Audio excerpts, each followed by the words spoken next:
good? What's happening with you? It's Beats by E coming at you with another quick little tutorial. I made this beat here. I'm gonna just let you guys hear some of the sounds. The first thing I always do when I'm gonna make a beat is obviously you have to start out with some type of melody or some chords or something. So what I did is made a chord progression here. That's like a D, that's D minor. So basically these are the chords, but they're just in art form right here. And then you can also hear the chords in the background.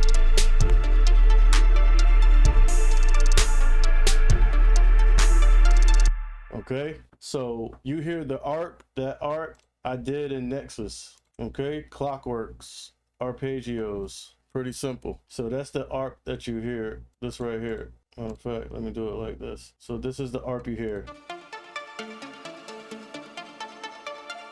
All right, and those are in the same chords. Those chords that you've seen, the D, those are the same chords. Then I also use the same chords. I moved a little stuff here and there, switched them around, took stuff out, but it's the same chords for this reverb sounding pad right here.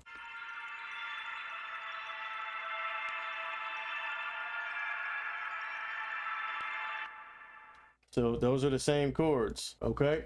Then I went ahead and did like a simple drum, like subwoofer 808 type thing, which is this right here, following the bass lines and those same chords. So that's this.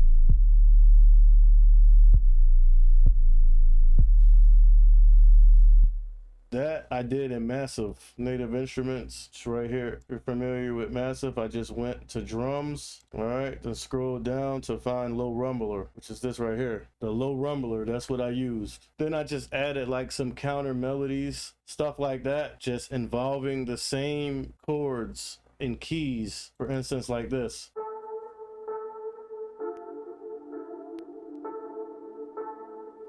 So that's all that is. I'm trying to find where I actually made it. It's this right here.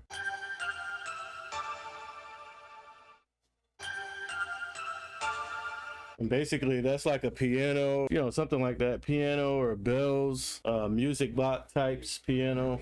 I believe I got that from Omnisphere. And the reason why these sounds are like this is because it's less CPU intensive. So basically once I get the sound that I want, I do my little sound design, I add my plugins or whatever, especially if it's like Omnisphere or something like that, that's just really CPU intensive. Once I get everything perfect, get all my plugins and everything on there, I solo it, and then I go ahead and like I just go to file, export. I export it as a wave and I name it or whatever. Here, let me show you an example. I would solo just that part, pattern mode, cut remainder, HQ for all plugins, blah blah blah, enable insert effects, master effects, enable everything. I try to put it on as high as quality as possible, like 32-bit float, 256 point, you know, I put it on the highest, and then I go ahead and just render it. So then when I'm building the track, or if I just want to play it back, and go ahead and then open up another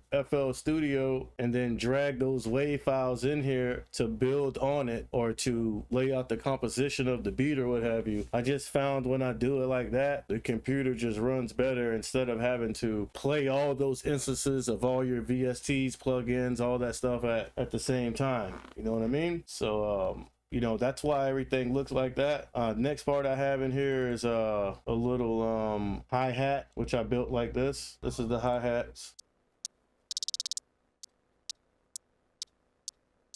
Just simple, and it looks like that. This kick is just simple right here.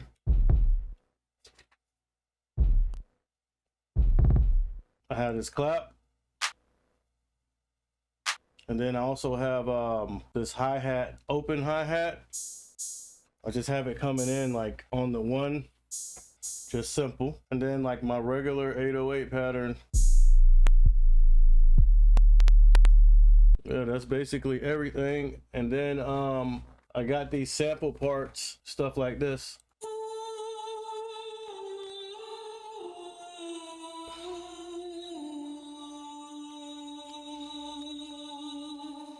You know what I mean? And then like on that, like it's a pack from Native Instruments from Kontact. It's called like Vocal Phrases, and there's some good stuff in there. But basically, you know, why it sounds like that is because I have all this stuff on the effects chain. So that's why it sounds like that. Again, here's one of them.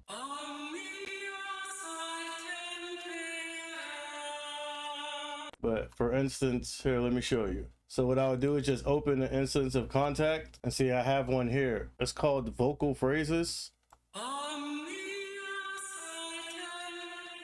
Find another one so I could show you like my process. You know, obviously when you're doing this, you need to know what chord you're building, what your chord progression is, or what key, you know, your music is in, so that way you can match it up properly. And I'll show you what I mean. See, I don't really know how to use Kontact that good. I just started using it actually. All right, so no, it's not in here. So samples. So like all this stuff right here is like from that pack. So they're even like in different keys. So like I know that my track, my beat is in the key of D minor. So look, it's even labeled here. They're all minors. So I would just grab one.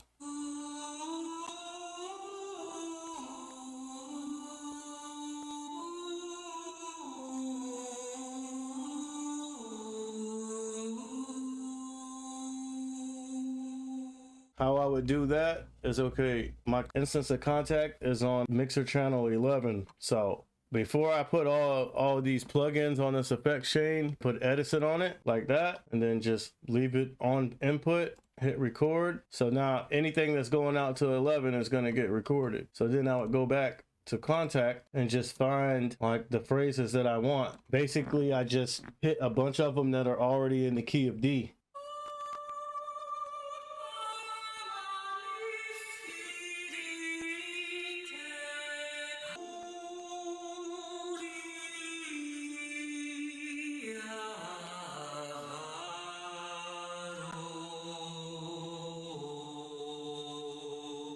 Yeah, I wish I would have used that one in there actually, but you get the idea. Like, so then I would come over here to Edison, hit stop, and all this is recorded in here. So then I would just, like, you feel me, zoom in and then listen to it.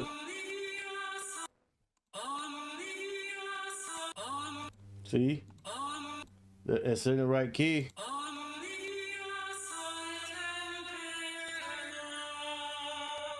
See, like that last part I would use.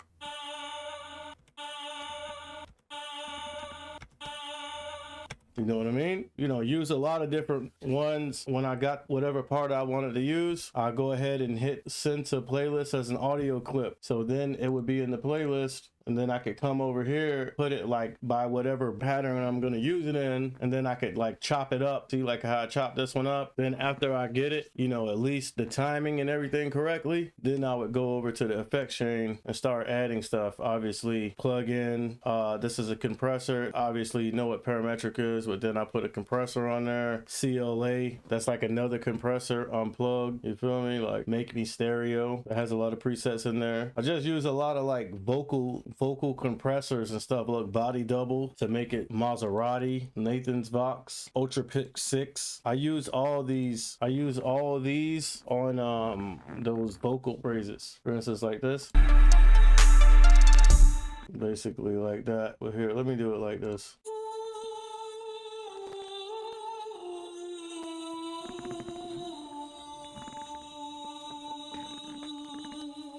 You know, these are just all vocal plugins. You know what I mean? You can make it sound good. Ultra Pick 6 is another almost like doubler. You feel me? Obviously up to 6 voices, but I'm only using 2. This main one right here I have shut off, and then I have these 2 on, pan to each side. One pan all the way to the left, one pan all the way to the right. 100 millisecond delay. And that's how I'm achieving those sounds on those samples. And then obviously the motion stereo, like panning it from side to side, front to back, etc. I've just kind of given you like all the pieces to the puzzle, and then what we're gonna do, I'm gonna go ahead and play the whole beat for you. So this is it right here. I just rendered it as a wave, like the whole beat.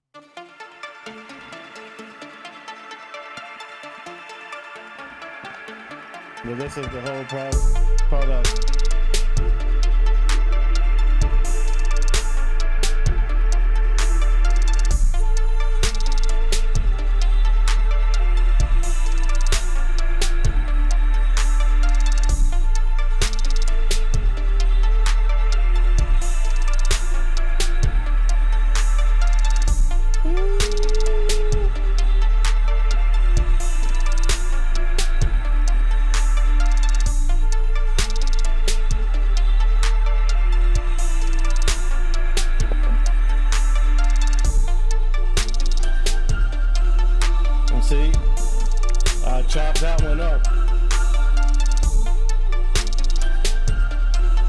That's this part.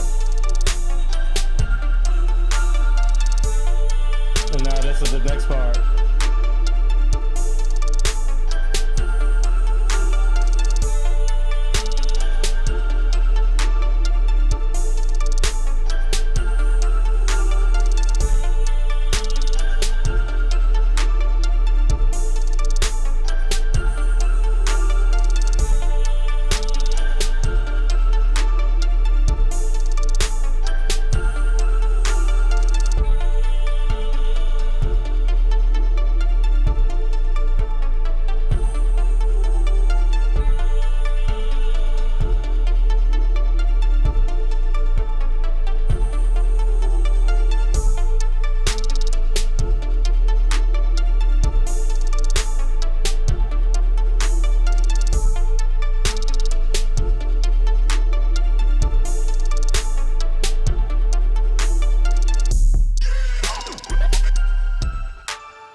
Then I broke it down like this.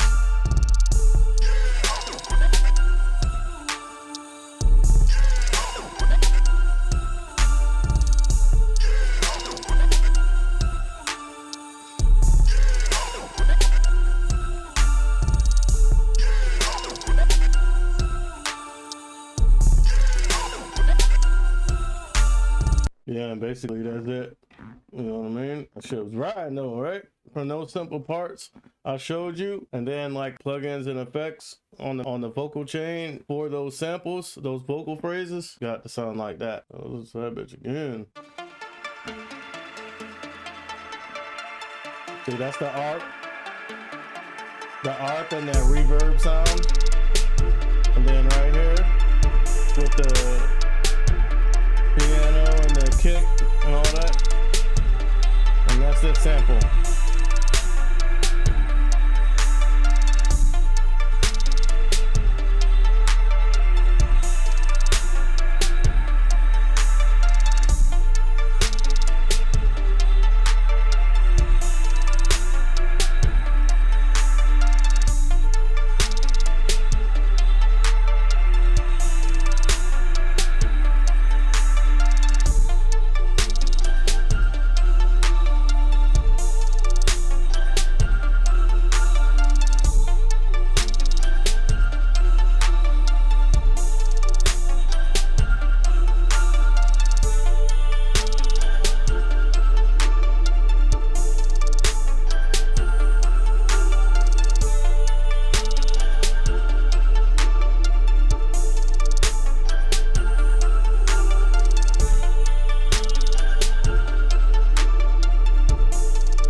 This is the breakdown part.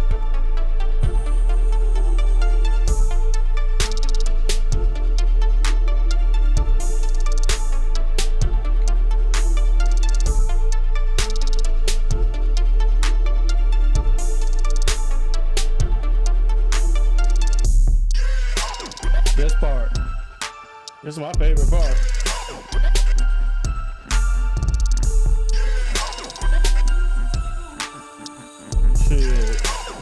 That bitch knocking right there, boy.